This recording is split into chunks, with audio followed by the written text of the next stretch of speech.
Барлықтарына сәлем достар, сіздермен бірге мен Шұғыла Мира, және де бүгінгі видеода біз осындай әдемі күнделікті жасаймыз. Ендеше бастайық.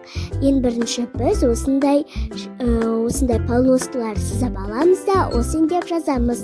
Одан кейін оларды өз қалауымызша маркермен, түрлі фломастерлермен безендіреміз. Одан кейін біз полосканы да бояймыз. Достар, біз одан кейін осыны деп жазғаннан кейін оның қаламмен жазған түсін өшіріп тастаймыз, себебі әдемі болып тұру үшін. Одан кейін оның үстін өзіміздің қалауымызша безендіреміз. Мен сары жапырақтармен безендірдім, себебі мен бұл күнделікті күзге арнап жасап жатқандықтан, күздің атмосферасын шығарғым келді. Сіздер де өздеріңіздің қалауларыңызша безендірсеңіздер болады.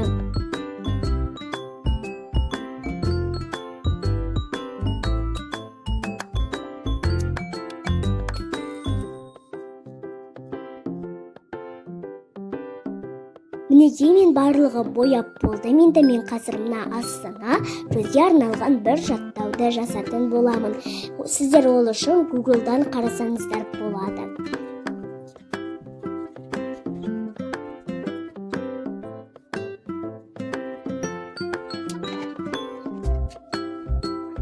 Енді достар, біз өзіміздің жазған жаттауымыздан қасын, барлық жерін безендіріп тастаймыз.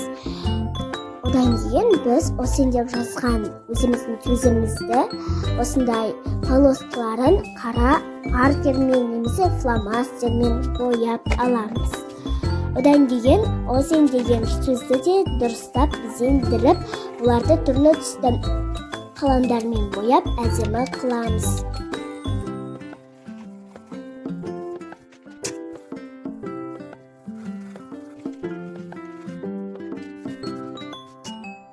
Енді достар, біз көзде мектеп болғандықтан мектепке арнап мына бетін безендіреміз.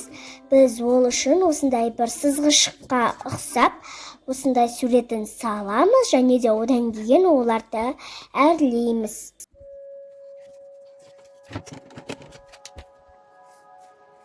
Енді достар, біз дәптердің сырты сияқты қылып осылай әрлейміз де оған қайтадан мектеп деп жазамыз.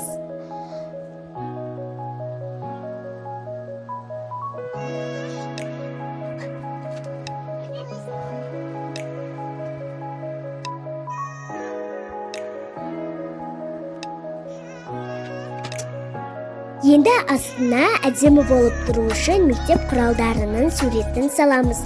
Оны өздеріңіздің қалауларыңызша салып безендірсеңіздер болады.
Осымен достар, бүгінгі видеомызда тәмамдалып қалды. Егер бүгінгі видео сіздерге пайдалы болса, лайк басып, арнама тіркеліңіздер. Сіздермен болған мен Шұғыла Мира. Келесі кездескенше сау болыңыздар.